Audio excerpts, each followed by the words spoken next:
It can seem like there are always fireworks going on around us.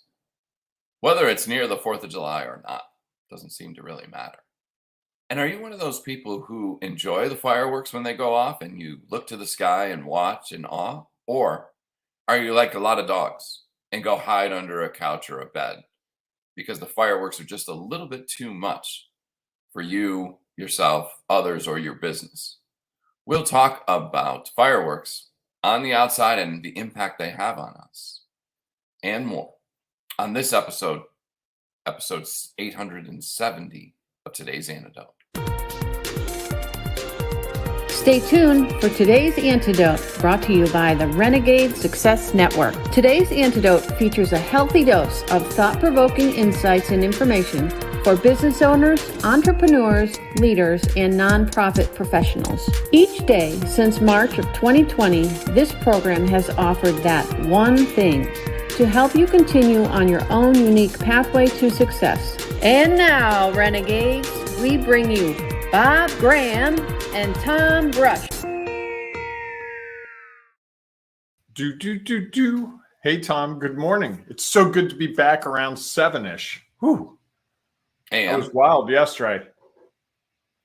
I didn't eat breakfast till after we did the program at like 2:30. I was starving. Then my whole meals were screwed up all day. yes, I know it was my fault that we did not. First, it was your fault, then it was my fault that we were not early in the morning. So Yeah, it was a something combined like that. effort. So here we are. Let's rock and roll. We got a great topic. Love this topic. Oh, yeah? Okay. I do. Why is it that you love this? I've been known to create some fireworks throughout my career. Are you the type of person who is in awe of them and stands and watches them? Or After I inadvertently create them and watch them scatter all over, I'm usually the one going, wow, there are a lot of ashes on the ground, including aspects of my life. okay. I guess we're set up for that kind of a day. Well, good morning, everyone, and welcome to today's Antidote, our daily broadcast and podcast, where each week Bob and I select a topic. This week's topic is fireworks, appropriate for a 4th of July week. And Funny how that works. yeah, and then each weekday, we dive into a little specific part of it. Yesterday, we talked about fireworks on the inside. And yes, as Bob alluded to, we were a little late. We went on air around 2 o'clock. So you may have missed it. So you might want to go back. East Coast time, yes. So you might want to go back and check that out, whether that's on one of our Facebook or LinkedIn pages, YouTube, or anywhere else that Bob may have shared it, because you can find it and then you can check it out. And as we have a conversation around our topic today about fireworks on the outside, if you have any thoughts or ideas, please feel free to share your comments in the chat. We would love to see them because we know they'll have an impact on our show. And it'll be your opportunity to share your value, which might be able to help someone else. And at the conclusion of that conversation, Bob and I, why am I hearing that twice? I don't know. Bob is clearly having some technical issues. At the conclusion of that conversation, Bob and I will each offer our one thing. That thing that we hope will help you figure out how, if you're stuck, uncertain, not really sure what you want to do about those fireworks that are happening all around you, figure out how to take that next step along your own unique pathway to success. And of course, if you have a one thing that you would like to share, please feel free to do so. Because when you share it, someone else may have been told a similar thing for a long time. And it's yet the way you share it that they're able to actually hear it for the first time. So please feel free to share your value. Such power, such responsibility, right? I guess, yeah. Well, we don't think about that, but as you share it with someone, you're making a statement, right? Or asking a question. I guess you could also. Or asking a question, sure. Yeah. Sure. So anytime we take any action, if we think about it that way, we have an opportunity to impact someone. So there is a lot of power and responsibility with every action. Yes. That we take. I like it. How does that make it feel about the rest of your day? The power, the responsibility, I don't even know what to do with that. A little overwhelming? It is, Are you yeah. feeling stuck, uncertain, lacking a little confidence? Well, that's pretty much every day for me. So, Okay. Um, Before, though, we dive into that conversation each morning, Bob and I share our celebrations. So, Bob, what are you celebrating today? I'm going to celebrate that after our program yesterday, you and I had what would some would consider a marathon meeting, and I thought we covered a lot of ground that we haven't covered in a while, and we came up with some new ideas. We certainly explored some different points of view in a constructive way. You know, there were no fisticuffs, there was no yelling that I recall. It's hard to have Um, fisticuffs when you're virtual. well, virtual fisticuffs, you know, there's got to be a way to do that. Come on, put them up right there, right there. So Intimidating. that's what 6 weeks of boxing when I was 10 really did for me. See? There you go. And then Bob disappeared. He must have hit a different button. I guess maybe he got upset and just decided it was time to go. So while we wait for him to come back, I don't know what the heck happened. I will just go on with my celebration. And my celebration is that while I missed our meeting at starting at 6 o'clock to do our show, I was able to get a lot of work done in the meantime, and I had some work on the lacrosse field to do. And so I got a lot of schedules out, things done, and able to move forward. And then have that meeting with Bob afterwards. Had we had the show first and then that meeting, it might have been a different day. Welcome back. Yeah, sorry about that. That would be the cat on the keyboard trick. Excellent. Wow. Jim Hunt making his presence known on this Thursday morning. He was like, "You're done with this." Yeah, exactly. He's like, "You can't have a fight with Tom. If you're going to have a fight with Tom, I'm going to kick you out of the room." Well, it's funny because he did it and sort of looked because the screen went dark, and he likes to look at the screen and the motion. It's sort of like, I don't think cats really know the correlation of action and result, but it looked to the outsider like. You don't think they know that? Maybe. I don't know. I hope not, because he'll do it every morning now. Doesn't he know that if he hits his food machine or if the timer goes off, there's an action, and then he can get food? He does, but I don't think they get it the first time they do it. I think it's repetition, because I'm trying to teach him. I'm trying to teach him how to extend his paw to me to get a treat, and we've had to go through this a number of times. Now, when he gets his wet food in the evening, he knows he has to sit, and we've trained that, but we're working through it. This is what happens when you have a really smart cat and you have to find ways to keep him engaged. Maybe we need to do that with you. What's that? Maybe we need to do that with you. You mean you're not training me every episode? Were you here yesterday? I've been working on it. Sometimes you get it, sometimes you don't. So true. So I think before my cat rudely interrupted me, I was talking about how it was great that you and I had a meeting yesterday, and we covered a lot of ground that we haven't typically had time to cover. And for whatever reason, we were both in a place where we had the time to actually not rush through like so often we do, because you're busy and I'm busy. And it's like, oh, I got 15 minutes here and 30 minutes here. We didn't really set a time limit yesterday. And I think we covered a lot of ground and made a lot of steps forward on our unique pathway towards success together. Yes, we took some steps. Oh, that's right. You're not going to judge them. Okay. Oh, no, that's what they do. They just are steps that we take. There you have it. So we got to get to the topic. Do you want to dive into the topic? I shared my celebration. It was similar. I heard that. I heard parts of it. So when we talk about the fireworks on the outside, what comes to mind for me is that often I have been the catalyst. To use the metaphor, I've been the person who has lit the firework unknowingly or ignorantly. I think there were times in my career where I could have known that I was lighting the firework and I just didn't. I could have, if I had taken the time to really think it through and say, you know what, Bob, if you do this, this is what's going to lead to this. And as a result, this is going to happen.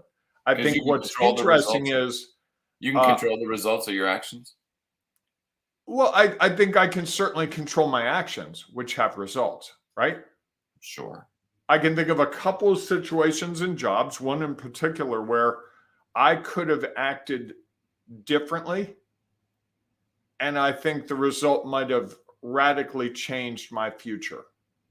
And I couldn't know it at the time, but looking back on it, I certainly see where I created fireworks that didn't need to be there. It's like, I was shooting off fireworks on the 6th or 7th of July. And, everyone's like, dude, really? We did those Tuesday. Why are you still shooting them off? We want to go to bed at 9 o'clock or 10 o'clock like normal people. I think I also at times in my career were prone to do that because I liked fireworks, because fireworks made things not be ordinary. One of the things I've always embraced until recently is drama.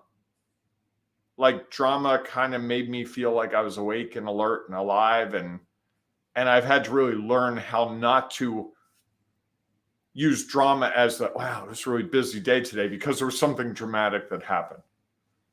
And now I realize that I can have a really busy day and there can be no drama. And in many ways, that's more productive. And I think that's been a really hard lesson for me to learn over the years. And I think fireworks on the outside, just, for someone who's not understanding the metaphor, to me, fireworks on the outside are when you have gossiping. That's a really big one in most workplaces. When I talk to companies, that's one of the things they're always like, how do we stop them from gossiping? There's so much gossiping. There's so much this. It can be backbiting. It can be going to the meeting and not paying attention. I can remember I ran a meeting where someone would come in with their laptop and they would, through the whole meeting, just do their work on their laptop and look up once or twice and not pay attention. And it became a running joke and it caused a lot of division because then there'd be a point where this person had to weigh in on something like, I'm sorry, I wasn't paying attention. Brief me on this topic. Like, well, that's what we've been doing for the last 42 minutes. You were at this meeting. I think it can be when we get upset that this person got promoted, not me. I certainly, I can think of a couple of people that over the last 5, 6, 7 years, I watched their careers very closely and would get somewhat frustrated when I saw some of the things they were doing, like, why are they doing this, not me? I think there have been cases where more recently networking events where I heard people say things about other people that probably weren't really helping anyone and were based on faulty assumptions or based on things where the two people could have just come together and said, look, I really didn't like the way you did this. Okay. And they could have resolved it, but instead they just sort of went to their factions and polluted the whole environment. I think it's very prevalent. I think it's really easy to have these external fireworks. I think in this day and age where we do a lot more virtual stuff, I see it can happen a lot more because we don't have the ability to be in the room with someone and say to them after the meeting, hey, Tom, I need to talk to you for a minute. I can remember there were times at meetings where I knew I had said something that kind of caught someone off guard or just I could see the reaction after the meeting. I'm like, hey, can we take a minute and sort of talk through this? I'm like, I'm sorry. I said that in a really poor way. This is how I meant it to come out. It didn't come out that way. And you can resolve it in real time. Now, I think because we have this distance between us, it's easier to be like, well, I said what I said. If Tom doesn't like it, whatever. I also learned over the years that it was a whole lot easier to go to the person if you were going to go to a meeting and, hey, I disagree with you on this, and I'm going to go to the meeting. I'm going to share my point of view, and I'm going to say this, this, this. It was often better to say that in advance to the person and kind of foreshadow what you were going to say as opposed to surprising them at the meeting, because then they at least had time to be like, oh, okay. Or you could talk through it ahead of the meeting, go to the meeting and say, look, Tom and I have a difference of opinion on this. We talked through this. I see it this way. Tom sees it this way. That tended to work better in a meeting than to just come at it and have those fireworks, even though it made the meeting a lot more fun when there were fireworks. Oh, that was a great meeting, man. Tom and Bob really got into it. That was kind of fun. Maybe it had different value. Maybe it's not better. It's just different. I think one of the challenges in all of those things you talked about, there's one common thread, I think, that runs through all of it. I judged every single one of them. Absolutely. But you've got to judge some things because you're working with other people. I can't go into a meeting and just be oblivious to its effect on people. No, you can consider it. I don't think that's a judgment. You consider what I say.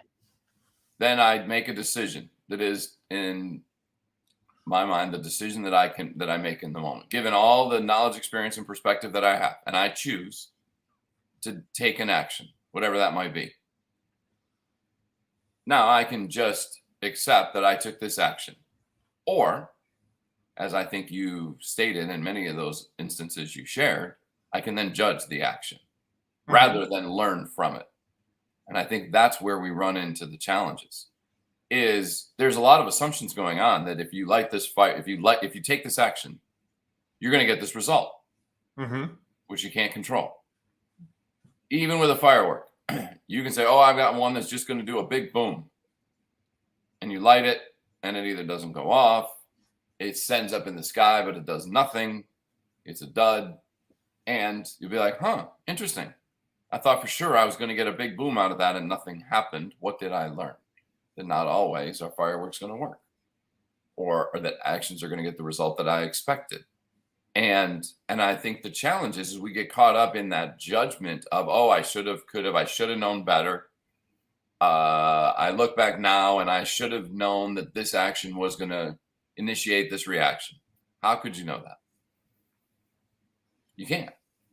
And because every situation is unique and every action that you take is based hopefully on the opportunity you've taken to consider what are the possible results that I'm even aware of, knowing that there are many other results that I'm not aware of because I can't control it. And so it's the opportunity to learn from it rather than to judge, why did I do that?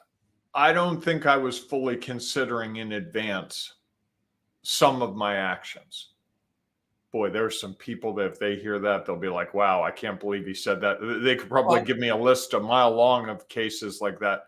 How much could you consider? You only can consider what you know. I think there were a number of situations where I walked in where I could have thought it through more in advance. I can think of one situation in a work situation where I could have just been so much more aware.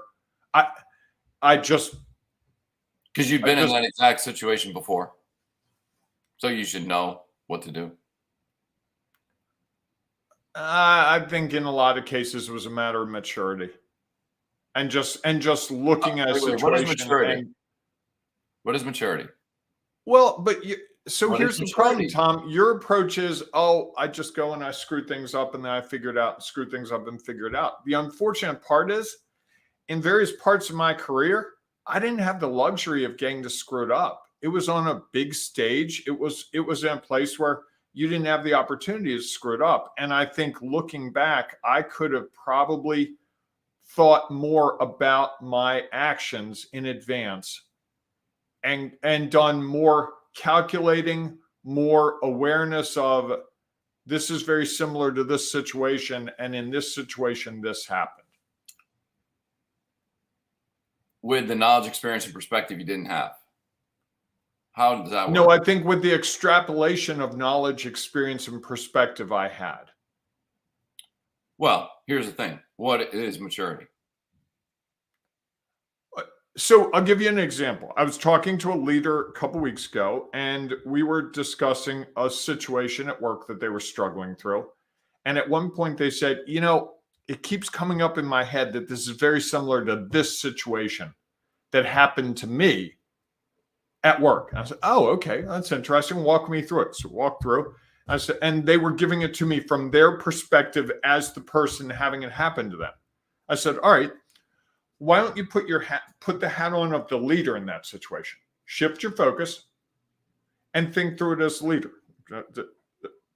And they say, oh, whoa, I didn't realize that. And that helped them figure out how to take an action. So how could they have known that before? Because you hadn't asked them the question to consider in that regard. They couldn't. What I'm saying is we have the opportunity. And I think there are times when we could do that. And I don't always take advantage of that. How could that person do that? You and I were talking about a situation yesterday where I've done the thing that we were talking about. I've done it differently many times. And for whatever reason, yesterday I did it a different way. And the result wasn't what I anticipated. And it was a learning lesson.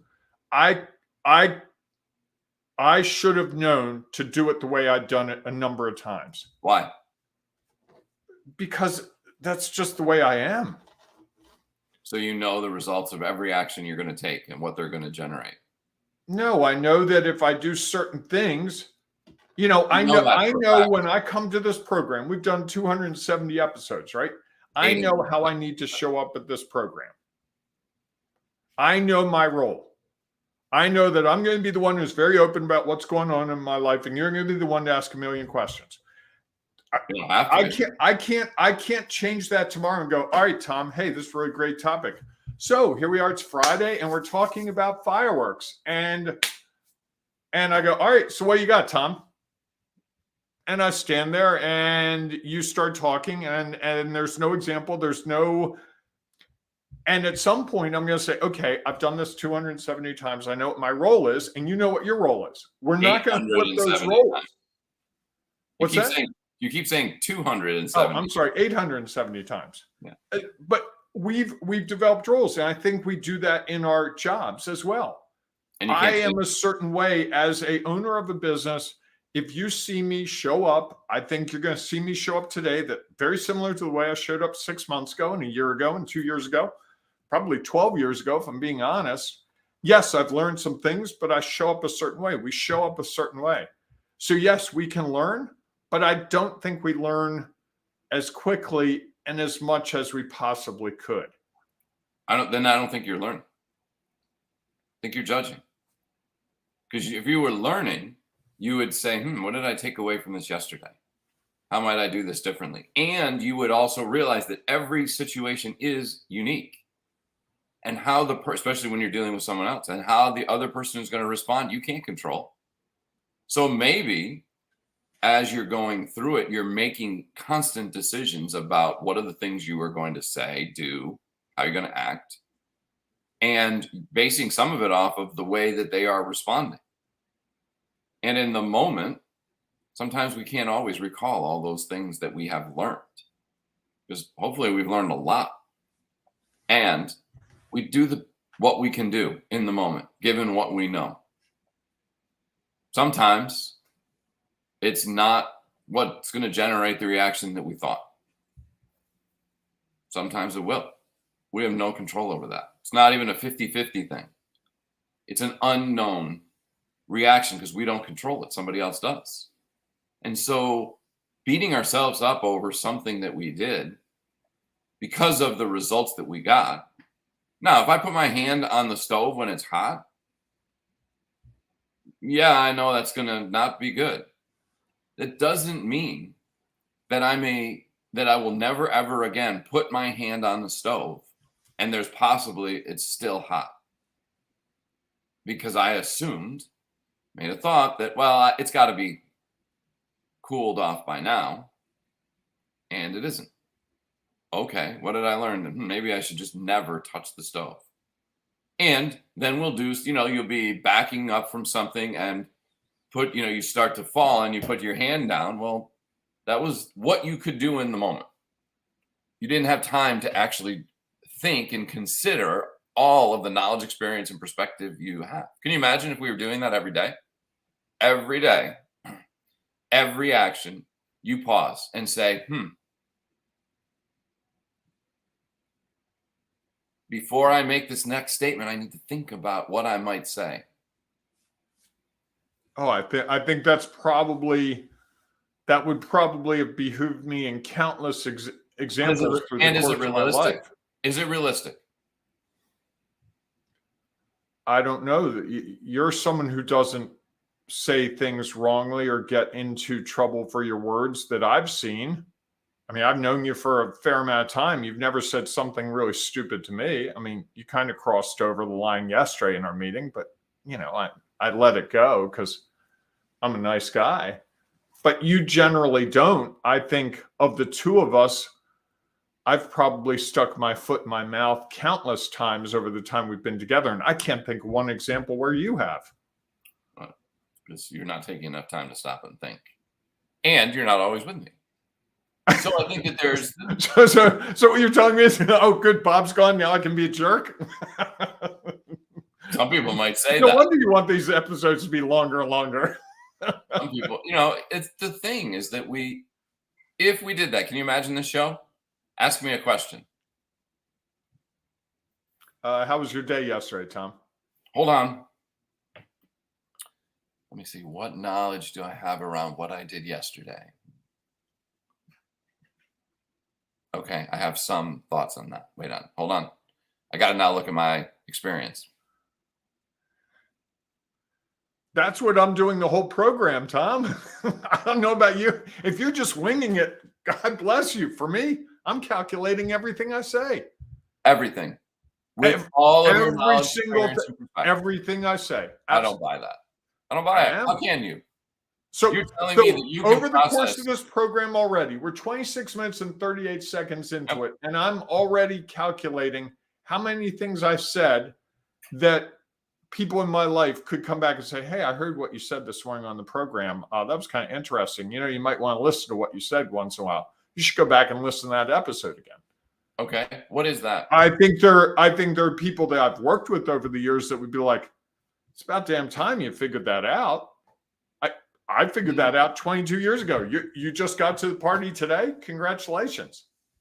Because they weren't the one making the decision. You were. And I don't buy that you are sitting here. I think you are spending a lot of time judging what you have said or might say rather than considering what might you say. Because could you imagine trying to process in your head 55, 7? How old are you? 57. 57 years of knowledge, experience, and perspective in the blink of the time it takes for you to respond to something that I say. Is that possible? Is your brain that? Well, I think that's why life can be so exhausting. I think one of the things I've really tried to do is encourage less fireworks on the outside, which, interestingly, as I think through it, causes more fireworks inside. How do you know they're going to be fireworks? That's my point. You're judging them based on the results. You took an action. At the time, given as much time as you had to consider all the knowledge, experience, and perspective you have before you took that action, and knowing that you have zero control over the reaction. Zero. Somebody else is going to react to it. It's the results. Can you control that? Do you know exactly how every person in every situation is going to react to every action that you take? No. Here, I'll give you a great example in real time. All right. Here, comment from Beth. Good morning, Bob and Tom. Great topic. Just go with the flow and just experience without judging. Just for the record, Bob said so 6 times in yesterday's program. Have a great day. Okay. I just read that comment probably 45 seconds ago. Okay. Now I'm thinking about the word so, being very conscious of it. Okay. Which I wasn't a minute and a half ago. I know I say that a fair number of times. I'm aware of that kind of peripherally. I know when I was teaching college, I heard it as a transition word that in a routine 90-minute class, I'd say it like 12 times. Filler word? What's that? A filler word? Yeah. And by the way, if anyone wants to know about filler words, I know the people that can help them with that. There you go. Filler word. Yes, a filler word. Wow, that's well played. Sorry, it's an inside joke with Tom and me. So there it is. I just said it. Now I'm acutely aware of that. and it causes fireworks on the outside, presumably for Beth for whatever reason. And I don't need to know. I don't care. It's not a big deal. But now I'm aware of it. Now, because I'm aware of it, the part of this I hadn't realized until this morning is those fireworks on the outside that affect a person are now causing me fireworks on the inside, because now I'm trying very hard to think about my words more carefully to be aware of that word. So if I say, so let's get to, so now I've got another variable I've got to keep in mind. And I don't know about you, but my mind's only so big, so it can only manage so many things now. And I just said so in that sentence, but not at the beginning of that sentence. And I'm caught. And I'm stuck. And Yes. I lack confidence. I've got chaos going on in my head right now and confusion. And I don't know what the answer is in this regard to confidence and control, because if I go back 2 minutes, I didn't care if I said that word. Now, if I listen to the program some days later, I go, boy, I say so a whole lot. Okay. Well, here's the thing. One, the person who gave you that feedback, which is all it is feedback from a person, is someone you care about. And so it has greater impact. And to the audience, that's my sister, just so they. So it has greater impact than some other person. Some other person last week made a comment that you were like, and you kind of blew the guy off because you didn't know him. It didn't have the same impact. Fair. Okay. We can all make that. That's all our choice. Okay. People's actions, we have some influence over how much it impacts us. Just like when I try to avoid using the word but. Do you see me getting all upset if I do? I acknowledge it usually, and I go back and say and typically. Mm-hmm. And in doing that, I am trying to learn how, because I made a conscious choice that I don't think that word has value to me. Okay. So I am trying. Oh, you said so. I said so. I'm trying to take that out of the equation, out of my language. Okay. And in doing so, because I can't always process things quickly enough, because it's been a habit, sometimes I say but. Although, because I am aware of it, and it's something that I'm learning to try to do without, I continue to go back and correct myself over something that I sometimes, because of all the actions that we have to take, we don't have the ability to process everything we do, have done, all of our knowledge, experience, and perspective, all that is real for us before taking that action. And so sometimes we take actions that we aren't able to consider all of the potential outcomes that we might know. And there's no way to consider all the potential outcomes we have no idea could happen. And so what's the challenge with just doing it and seeing what the results are and saying, it's a learning opportunity, rather than I did it again. I said so. Can you believe that? Oh my God. Beth is going to count today how many times I said so. And it makes me sound so stupid. Oh, I said it again. And now I just can't get away from saying so, because it's such an easy transition word. So I use it all the time. And before I know it, I'm stuck because I haven't taken the time to say, what am I learning? And how can I not judge the fact that sometimes I am going to take an action, but I can't control the results?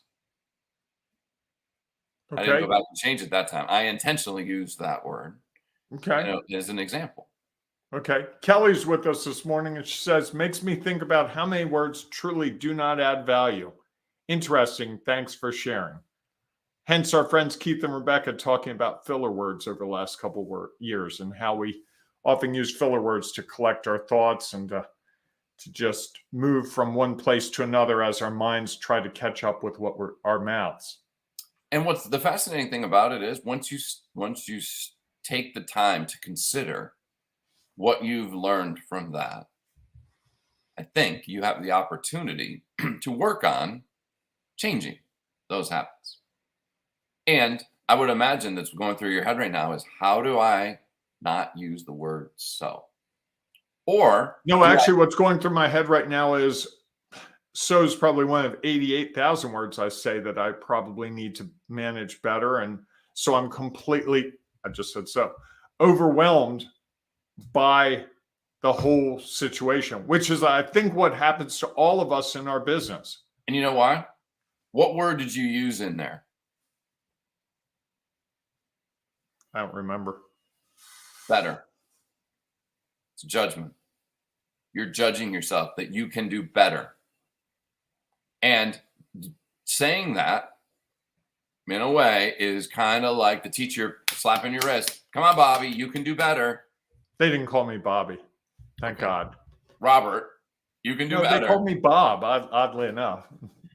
And you're back in that mode of you are the judge, whether it's your teacher that's the judge or you are now the judge. And it's hard to then figure out, how do I move forward? If you started using the word different, be like, well, it's not better or worse, to, in quotes, air quotes, better or worse. It's just different. And what might the impact be, the results be, when I do things differently? Okay.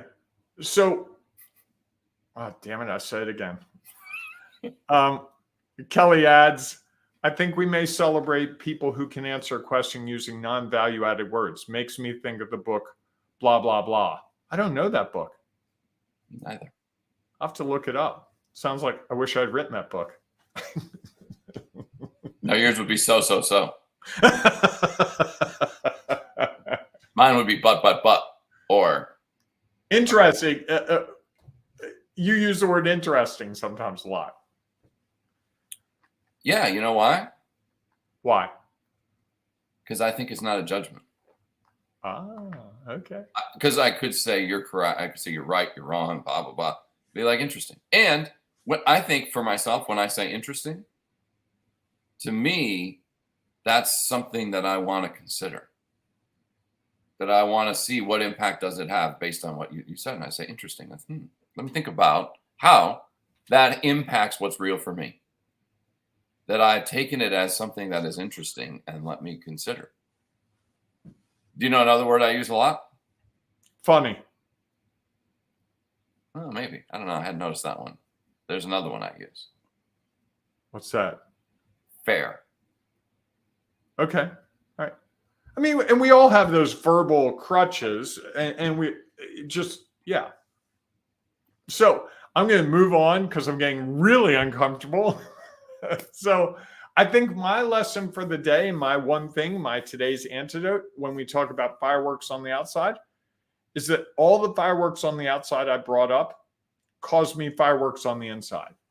And I hadn't realized that these external things that cause stress or strain start on the outside and move inside me. So I almost feel like we did I said so, I know.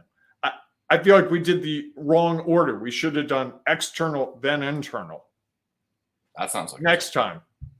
Because we knew how the conversation was going to go. And we should have known that that was the case because when I came up with this topic at 10:30 in the evening Tuesday night, I guess I probably should have thought more. Why?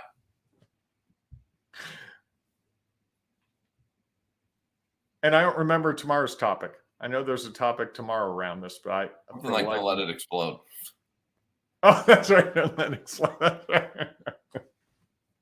Here's what I'm got for a 3-day week. Here's my one thing. Okay, go. The fireworks on the outside only ignite the fireworks on the inside if you judge them. Okay. If you I can live with that. I agree with that. If you can try to learn from them, they become less of a firework inside of you. Unless in your learning they have a significant impact and that firework is actually firework driving you into action. Okay. I like that. That's good. Thanks. Nice. Thank you, Kelly. Thank you, Beth, for your comments. They added a lot to the program, as always. If you have a comment, feel free to put it in the comments down below. You can do that on Facebook. You can do that on LinkedIn. We are not on Threads yet, although I'm trying to figure out how to get on Threads, the new Instagram, Facebook metaverse thing that they just launched, like Twitter, a competitor to Twitter. So looking at that, it's just, which only takes me a step closer to my favorite topic of the last 3 years, and that would be bots and the value of bots, but we'll get there. And if you're watching our podcast, so sad, so sorry, you can't comment, but I'm sorry. There's a way you can comment. You can go to our Sculpt Your Business page. It's real simple. Just go to Facebook, type in Sculpt Your Business. If you're like me, you'll struggle with spelling sculpt. It's SCULPT. I, for some reason, always get the P and the L switched. I don't know why. It looks weird that way, I will say. So go there, join our group. You can comment with 1,300 like-minded people. You can have all kinds of discussions. We were having a discussion around, what was the topic? Oh, Ted Lasso lessons learned. I did a live yesterday around some frustrations around people blowing off appointments on the day after a holiday. So if you want to see that and see some insights around that, please go there. Tom will do a live later this week, right? Sure. Don't know the topic yet, do you? I've been thinking about the topic. All right. So.